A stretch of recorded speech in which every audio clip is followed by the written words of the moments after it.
शाम के 7 बजे थे। रात का अंधेरा पूरी तरह छा चुका था और एक गाड़ी चंदनपुर को जाने वाले रोड से गुजर रही थी। अब सिर्फ कुछ ही घंटों में हम दिल्ली में होंगे। मानना पड़ेगा यार, गूगल मैप की मदद से एक शहर से दूसरे शहर जाना कितना आसान हो गया है। सही कहा तूने। पुनीत ने ये बात मुंह से निकाली ही थी कि तभी आदित्य ने कार रोक दी। अरे क्या हुआ यार, तूने ब्रेक क्यों लगाई? और करो गूगल मैप की तारीफ। कनेक्शन टूट गया है और अब मुझे समझ नहीं आ रहा कि आगे किस तरफ जाना है। उन लोगों ने देखा कि एक रास्ता सामने की तरफ जा रहा है और दूसरा रास्ता दाईं ओर। अब कैसे पता होगा कि आगे किस तरफ जाएं? यहाँ तो बस जंगल ही जंगल है। अरे ऐसे होपलेस मत हो, थोड़ा सोचने दो मुझे। उन लोगों ने देखा कि सामने से साइकिल पर एक आदमी चला आ रहा है। अरे अंकल सुनिए जरा। बोलो बच्चों। अंकल हम लोग दिल्ली जा रहे हैं, क्या आप बता सकते हैं कि हमें किस रास्ते से जाना चाहिए? अरे जिस रास्ते से मैं आ रहा हूँ ये तो सरूरपुर का रास्ता है और दिल्ली जाने वाला रास्ता जो है वो चंदनपुर गांव से होकर गुजरता है, ये दायां वाला। हाँ ठीक है, शुक्रिया अंकल। लेकिन मेरी मानो तो इस रास्ते से मत जाओ, 20 किलोमीटर पीछे जाओ और वहां से एक चौराहा आएगा, उसकी बाईं ओर से आप लोग 80 किलोमीटर चलने पर दिल्ली पहुंच जाओगे, लेकिन वो रास्ता सेफ होगा। अरे क्या अंकल आप भी, जब 50 किलोमीटर में काम हो सकता है तो हम 80 किलोमीटर के लंबे रास्ते से क्यों जाएं? अरे क्योंकि ये रास्ता चंदनपुर से होकर गुजरता है और वहाँ तुमको चेटकिन जरूर मिलेगी। ये चेटकिन क्या है? एक डायन जो कि सिर्फ तुम जैसे 20 साल तक की उम्र के जवानों को ही अपना शिकार बनाना पसंद करती है। थैंक यू अंकल, अब आप अपना रास्ता नापिए, हम तो चले दिल्ली की ओर। ऐसा कहकर आदित्य ने उस रास्ते की तरफ गाड़ी मोड़ दी और बेझिझक होकर ड्राइव करने लगा। क्या कमाल का हॉरर इफेक्ट दिया ना उस बंदे ने, मैं तो कसम से डर ही गई थी। तुझे किस बात का डर? तेरे हनुमान जी तो हमेशा तेरे गले में पड़े लॉकेट के थ्रू तेरा साथ रहते हैं ना। तभी अचानक से कोई भारी चीज विंड स्क्रीन पर आकर गिरी और विंड स्क्रीन पूरी तरह से लाल हो गई। अभी वो कुछ समझ पाते इससे पहले ही बोनट से धुआं निकला और कार रुक गई।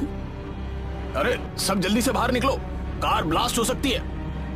ये सुनकर सभी बाहर निकले और उन्होंने देखा कि बोनट पर एक कौवा मरा पड़ा है और उसी का खून इंजन में पहुंच गया है, जिसकी वजह से वो धुआं उठा। अरे डरने की कोई जरूरत नहीं है, इट्स जस्ट अ क्रो। अरे डरने की बात भला क्यों नहीं है, कौवा है या कुछ भी है, लेकिन इसने हमारी कार तो खराब कर ही दी ना। उन्होंने एक साथ पीछे मुड़कर देखा। जंगल के अंदर कुछ ही कदम की दूरी पर उनको एक औरत झाड़ू लगाती हुई नजर आई। उसके बाल खोले थे और उसने काली साड़ी पहनी थी, उसकी शक्ल नजर नहीं आ रही थी। हेलो मैम, क्या आप यहीं कहीं आसपास रहती हैं? आपको सामने वो घर दिख रहा है ना, वो मेरा ही घर है। अरे यार इससे बात मत करो, कहीं ये वही चेटकिन तो नहीं। ये सुनकर वो उन लोगों के करीब आ गई और सभी ने उसका चेहरा देखा। वो एक 25 साल की जवान खूबसूरत औरत थी। सॉरी मैम, ये बस थोड़ा डरी हुई है। खैर आपने सुनी लिया होगा कि हमारी कार खराब हो गई है। अब समझ नहीं आ रहा कि सुबह तक हम इस जंगल में कैसे रुकें। चाहो तो मेरे घर रुक सकते हो, मुझे भी मेहमान नवाजी का मौका मिल जाएगा। जी आपका बहुत बहुत शुक्रिया। अब उन चारों को उस औरत पर भरोसा हो गया और वो उसके साथ उसके घर के अंदर चले गए। उसके घर में पुराने जमाने का चूल्हा जल रहा था, जिस पर रखे पतीले में वो कोई सूप तैयार कर रही थी। उसने उसके पास रखे कुल्हड़ों में सूप निकाला और फिर सभी के हाथ में एक एक कुल्हड़ देकर वो उन्हीं के पास बैठकर सूप पीने लगी। वैसे मैम आप इस जंगल में रहती हैं तो आपको भी शायद उस चेटकिन के बारे में पता होगा ना? हाँ, मुझे तो उसके बारे में सब कुछ पता है। तुम लोग सुनना पसंद करोगे? क्यों नहीं मैम, पूरी रात पड़ी है, हमें उसकी कहानी बताइए ना। 80 साल पहले एक बूढ़ी औरत चंदनपुर गांव की सरहद पर बनी एक कुटिया में रहा करती थी और घर घर जाकर भीख मांगा करती थी। दीपू बेटा, लो, बाहर जो अम्मा आई है ना, उनको पैसे दे आओ। दीपू ने अपनी माँ से पैसे लिए। ये लो अम्मा जी। भगवान तेरी उम्र लंबी करे। ऐसा कहकर बुढ़िया ने दीपू के सर पर हाथ फेरा और फिर अपनी कुटिया में वापस चली गई। उसी दिन दीपू शाम के टाइम न जाने कहाँ चला गया। ए जी सुनिए, दीपू शाम से घर नहीं लौटा है, आप उसको ढूंढने जाइए ना। दीपू के पिता ने अपने साथ गांव के कुछ आदमियों को लिया और जंगल की तरफ रवाना हो गए। काफी ढूंढने पर उनको दीपू बहुत बुरी हालत में मिला। उसके दोनों पैर गल चुके थे। दीपू, मेरा बच्चा। सामने ही उनको उसी बुढ़िया की कुटिया नजर आ रही थी। कहीं ये काम इस बुढ़िया का तो नहीं? दीपू के पिता बहुत दुख में थे। उन्होंने पवन की बात पर ध्यान ही नहीं दिया और गांव में लाकर दीपू का अंतिम संस्कार किया। अगले दिन फिर से वो बुढ़िया भीख मांगने गांव में आई। तभी पवन का छोटा बेटा बिट्टू उसके पास आया। अम्मा, ये लो पैसे, माँ ने आपके लिए भेजे हैं। बूढ़ी औरत ने पैसे लेकर उसके भी सिर पर हाथ फेरा। भगवान तुझे तंदुरुस्त रखे। ये कहकर बुढ़िया वहाँ से चली गई। लेकिन आज पवन का बेटा बिट्टू भी शाम होने पर गायब हो गया। ए जी, हमारा बेटा बिट्टू न जाने कहाँ है। शाम को पता नहीं कैसे घर से ही गायब हो गया। क्या उस बूढ़ी ने बिट्टू के सर पर हाथ फेरा था? हाँ, फेरा था, लेकिन आप ऐसे क्यों पूछ रहे हैं? हे भगवान, वो डायन जिसके सर पर हाथ फेरती है वो शाम को गायब हो जाता है। अगर बिट्टू नहीं मिला तो समझो उसी ने मेरे बेटे को गायब किया है। ऐसे अब शब्द ना बोलिए जी। चलिए बिट्टू को ढूंढने चलते हैं, वो जरूर जंगल में खेलने गया होगा। अब गांव के कुछ आदमी बिट्टू के माँ बाप के साथ उसको ढूंढने के लिए जंगल गए तो उन्होंने उस बच्चे को भी मरा हुआ पाया। बिट्टुआ! वो बच्चा भी ठीक उसी जगह पर जाकर मरा था जहाँ पर उस बूढ़ी औरत की कुटिया थी। अब पवन उसकी असलियत जानने की कोशिश में लग गया। रात के ठीक 12 बजे उसकी कुटिया के पास गया और उसने देखा कि जमीन पर एक बच्चा बेहोश पड़ा है जिसके आसपास सफेद रेखा खींची हुई है और वो बुढ़िया उसके माथे पर कोई लेप लगा रही है। आज मैं इस डायन को खत्म करके ही रहूंगा। बिट्टू के पिता अब सरपंच के पास हल्ला मचाते हुए पहुंच गए। सरपंच साहब, वो बुढ़िया ही बच्चों के साथ काला जादू करती है और पिछले दिनों जितने भी बच्चे मर गए हैं ना, उन सब की हत्या भी उसी ने की है। हम अब और अपने गांव के बच्चों की बलि नहीं चढ़ने देंगे। चलो सभी मिलकर उस डायन को खत्म कर देते हैं। गुस्से में आग बबूला हुए सभी गांव वाले सरपंच के साथ उस बुढ़िया की कुटिया पर पहुंचे और उसको रंगे हाथ पकड़कर उसकी डंडों से पिटाई करने लगे। कमजोर बुढ़िया ने तड़प तड़प कर अपनी जान दे दी। अरे बाप रे, ये कितनी भयानक घटना है यार। सच में बहुत भयानक है। जो तुम सोच रहे हो वही सोचने की गलती गांव वालों ने भी की थी। मतलब कैसी गलती? असल में गांव में एक महामारी फैली थी। इस महामारी के असर से बच्चों को अजीब तरह की घुटन महसूस होती थी, जिससे परेशान होकर वो जंगल में हवा खाने चले जाया करते थे। लेकिन जंगल में जाने के बाद भी उनके हाथ और पैरों की हड्डियां गल जाती थी और उनकी मौत हो जाती थी।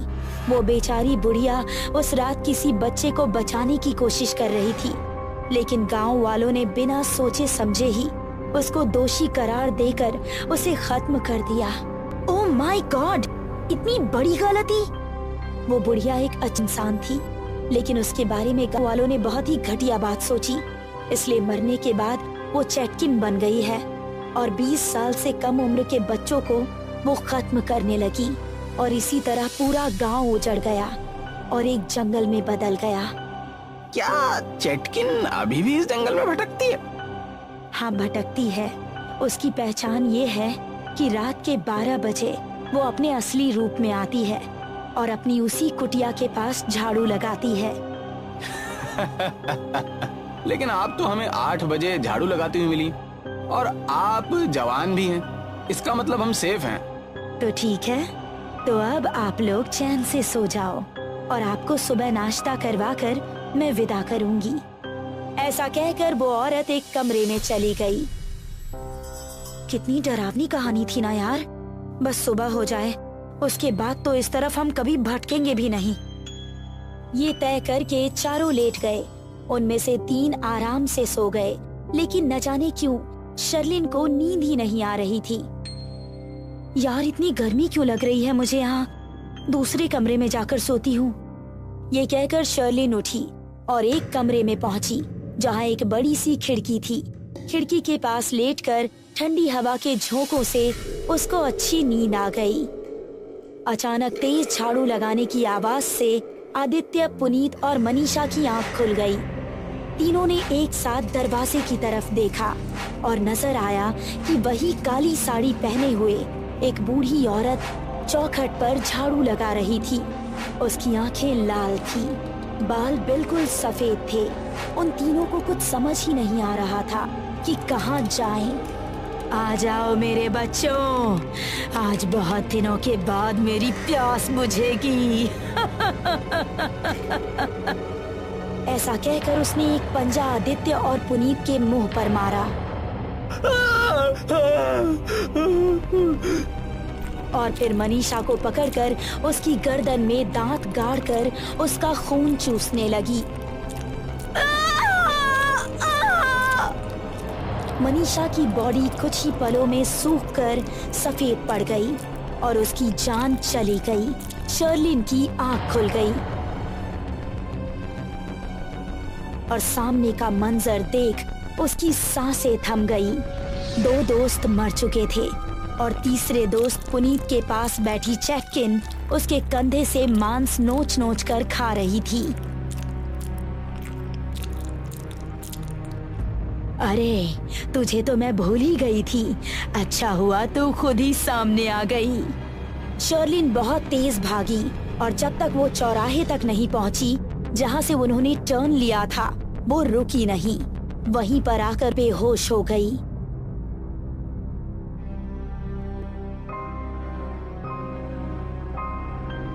सुबह उसकी आंख खुली तो सब कुछ शांत था। उसने गले में लटके हुए हनुमान जी के लॉकेट को देखा। जय हनुमान। और उसको समझ आया कि हनुमान जी ने ही उसकी रक्षा की थी। हनुमान जी ने ही उसको गर्मी लगाई थी, जिससे वो उन तीनों के पास सो न सके और शिकार होने से बच जाए। इस हादसे के बाद शर्लिन को खुद को संभालने में बहुत समय लग गया। आज वो नॉर्मल हो चुकी है, लेकिन हर सुबह उसको वही मंजर याद आता है और वो सोचती है कि उस रात अगर हनुमान जी का वो लॉकेट उसके गले में नहीं होता तो वो भी अपने दोस्तों की तरह चैटकिन की शिकार हो जाती।